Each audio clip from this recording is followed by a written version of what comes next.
Ads दिवस के seminar के ऊपर, जैसा हम लोग सभी को जानते हैं कि 1 दिसंबर को एड्स दिवस मनाया जाता है।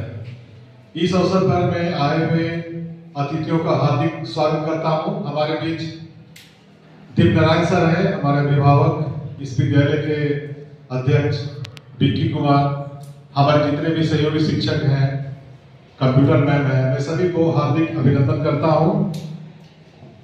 आज मैं एक ऐसी बीमारी के बारे में चर्चा करने जा रहा हूं जिसके बारे में सुनकर शरीर में एक सिहरन उत्पन्न होता है, एक डर उत्पन्न होता है।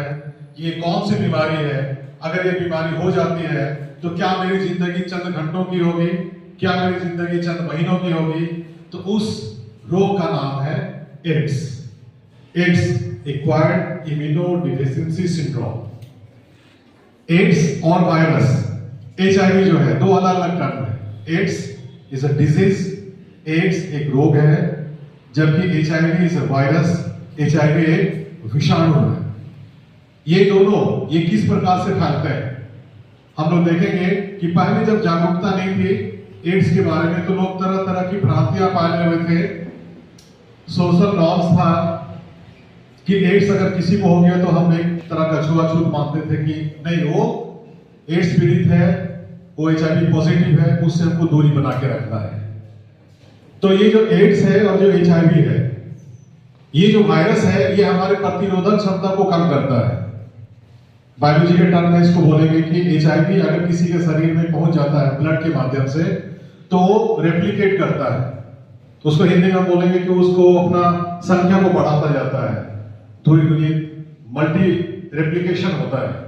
और जब ये बहुत ज्यादा बढ़ जाता है उसको हम लोग टेस्ट करते हैं, एलिसा टेस्ट, तो उसको HIV पॉजिटिव निकलता है। तो वैसे पेशेंट जिसका HIV पॉजिटिव है उसको हम लोग बोलेंगे एड्स से पीड़ित है। तो एड्स के बारे में है कि जो हमारा जो इम्यून सिस्टम है, हमारा जो प्रतिरोधक क्षमता है, वो कम नहीं होना चाहिए। हम लोग देखते हैं कि किसी को बुखार है, वो पैरासिटामोल ले लिया और साथ ही साथ एंटीबायोटिक लिया। एंटीबायोटिक का मतलब होता है, एंटी का मतलब होता है अगेंस्ट, बायोटिक का मतलब होता है माइक्रो ऑर्गेनिज्म, जो सूक्ष्म जीव से होता है। तो एंटीबायोटिक हम लिए तो ठीक हो गए। क्यों? क्योंकि हमारा शरीर जो WBC है वो कंप्लीट हो गया। तो जो WBC होता है उसको हम लोग शरीर का सैनिक भी कहते हैं। अगर हमारे शरीर में WBC बहुत अच्छा मात्रा में तो हमको कोई रोग नहीं होगा। और ये WBC की मात्रा हमारे शरीर में 4,500 4500 से लेके 11,000 प्रति माइक्रोलीटर होता है। तो अगर किसी कारणवश कम होता जाएगा WBC की संख्या 4.5 से 4, 4 से 3.5, तो बहुत डेंजर जोन कहलाता है। HIV एक ऐसा वायरस है जिसमें WBC की संख्या day by day, month by month वो कम होते जाता है। तो ये हमारी प्रतिरोधक क्षमता को कम करता है। जैसे मान लेते हैं कि अगर किसी के अंदर HIV ब्लड है, वायरस है, और उसको बुखार हो गया या फ्लू हो गया या उसको सांस की बीमारी हो गई, तो ठीक से वो जल्दी ठीक नहीं हो पाएगा। इसका मतलब क्या है? इसका मतलब ये है कि हम डॉक्टर के पास गए कि हमको सर्दी है, बुखार है, डॉक्टर दवा दिया, हम ठीक नहीं हो रहे हैं, मतलब हमारा इम्यून सिस्टम थोड़ा सा कमजोर है। WBC की संख्या अगर हम मापेंगे तो अगर वो 4.5 से कम होगा तो हमको मस्ट डॉक्टर के सजेशन से एलिसा टेस्ट कराना है। तब अगर HIV पॉजिटिव है तो बहुत सारे मेडिसिन निकल गए हैं, बहुत सारी दवा है, इसको अलग रूप से नहीं लेना है।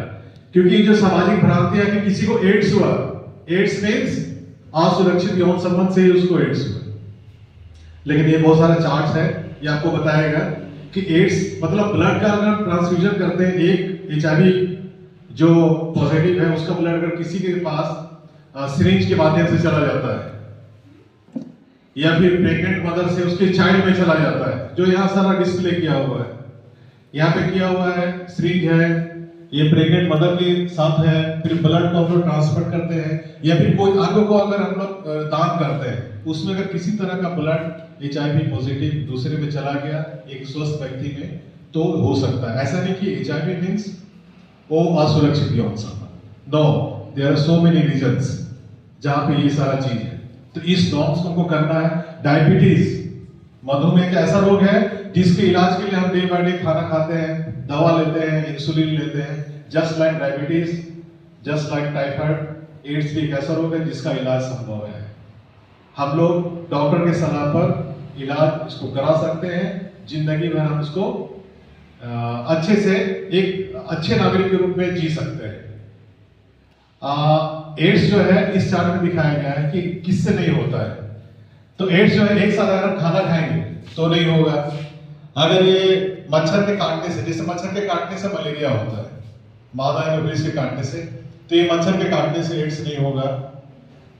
टच करने से एड्स नहीं होगा। अगर किसी के कपड़ा हम लोग यूज करते हैं तो एड्स नहीं होगा। अगर हम टॉयलेट किसी का यूज करते हैं तो भी मेरा एड्स नहीं होगा। लेकिन आप लोग कभी कभी यूट्यूब पे देखें, यूट्यूब में सर्च कीजिए, एक प्रदीप कुमार मिजोरम का रिसर्च करना है कि प्रदीप कुमार मिजोरम HIV पॉजिटिव, तो वहां पे आ जाएगा, वो अपना बताएगा कि उसको HIV पॉजिटिव हो गया और HIV पॉजिटिव होने के बाद वो कभी किसी के साथ असुरक्षित यौन संबंध नहीं रखता था। तो कैसे हो गया? तो एक्चुअली वो ड्रग एडिक्ट था, वो सिरिंज से ड्रग लेता था। तो उसी के कारण उसके दोस्त लोग ने उसको सिरिंज दिया, उसके कारण HIV का वायरस उसके शरीर में चला गया। जब चला गया तो उसके दोस्त लोग उसका साथ छोड़ दिए, उसके घर वाले लोग उसका साथ छोड़ दिए। वो चला गया कहां पे? डॉक्टर के पास एडमिट हो गया। तब उसको एहसास होने लगा मेरे अंदर कौन सा बीमारी है, क्या चीज है, हम क्या कर सकते हैं। तो अपने आप को बूस्ट किया, डॉक्टर के सजेशन से इतना अच्छा काम किया, उसके अंदर इतना पॉजिटिव थिंकिंग आने लगा कि हम भी एक नॉर्मल आदमी की तरह जीवित रह सकते हैं। और आज के डेट में he is now mister world. आज के डेट में वो मिस्टर वर्ल्ड है, अपना बॉडी को अच्छा से बनाया और अभी वो जीवित है। आप लोग जाइए यूट्यूब में देखिए, प्रदीप कुमार जो मिजोरम से बिलोंग करते हैं। तो अगर प्रदीप कुमार इतना अच्छा एक नॉर्मल लाइफ जी सकता है तो एड्स वाले लोग भी जी सकते हैं। तो पहला चीज है अवेयरनेस, हम लोग को जागरूकता करना होगा कि एड्स एक ऐसा बीमारी है जो डायबिटीज की तरह है, उसकी पहचान हो जाती है तो हम धीरे धीरे रिकवर कर सकते हैं। दूसरा है काउंसलिंग। एक क्या होता है कि कोई अगर किसी के अंदर क्या बहुत बुखार लग रहा है, कमजोरी लग रहा है, तो लगता है कि हमको कुछ एड्स हो गया, चलो ब्लड टेस्ट कराते हैं। एक बार कराया तो नहीं निकला, दो बार कराया तो नहीं निकला, लेकिन उसके बाद में कि कहीं ना कहीं ये हमको HIV है, लेकिन वो डिटेक्ट नहीं होगा। तो वैसे घबराना नहीं, क्योंकि आपको ये सोचना है कि हमारे अंदर HIV का वायरस नहीं है। HIV के वायरस के लिए एलिसा टेस्टिंग होता है। हाँ, कभी कभी साइंटिफिक में बायोलॉजिकल टर्म एक वर्ड है विंडो पीरियड ऑफ एड्स, मतलब किसी को अगर हम चेक करेंगे तो एड्स दिखेगा नहीं, जबकि उसके शरीर के अंदर HIV वायरस है जो 6 महीने के बाद वो दिख जाएगा कि HIV इसके शरीर में है। तो वो विंडो पीरियड कहलाता है। तो हम लोग काउंसलिंग करेंगे, उसको सजेशन देंगे, हम लोग उसके साथ सिंपैथी रखेंगे, तभी जाके हम लोग एड्स से बचाव कर सकते हैं, क्योंकि सावधानियां ही बचाव है।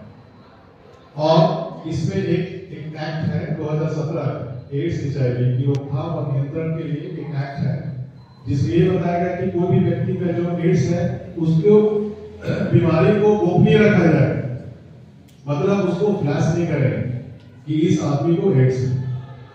तो ये हमारा एक एक्ट आया है, इसी कारण हम लोग नॉर्मल लाइफ जी सकते हैं। हमको HIV टेस्ट कराने से हिचकिचाना नहीं चाहिए। हम लोग भी जब ज्वाइन कर रहे थे तो उस समय एक मेडिकल रिपोर्ट आता है तो HIV टेस्ट कराना है। प्रेग्नेंट मदर को HIV टेस्ट कराना बहुत जरूरी है, क्योंकि प्रेग्नेंट मदर से उसके बच्चे में जो जाएगा, तो अगर बच्चा को HIV पॉजिटिव हो गया तो उसको डॉक्टर बचा। डॉक्टर्स बहुत सारे एड्स के मरीज के संपर्क में आते हैं, उससे भी हम लोग सावधानी बरत सकते हैं कि इस तरह से होता है। साथ ही साथ जो नर्स है, जो ड्राइवर्स है, जो बिजनेस आदमी जो बहुत ज़्यादा ट्रिप करता है बाहर है, उन लोगों को भी HIV पॉजिटिव टेस्ट कराना चाहिए। ठीक है, तो आप लोग का बहुत बहुत धन्यवाद कि आप लोगों ने इतना सारा ये काम किया है।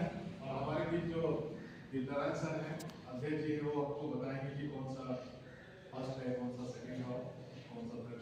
तो दोनों अतिथियों से रिक्वेस्ट करेंगे कि सर प्लीज एक एक करके आप बताइए। अब जो लोग यहाँ पे पेंटिंग बनाए हैं सामने, अपने अपने पेंटिंग के सामने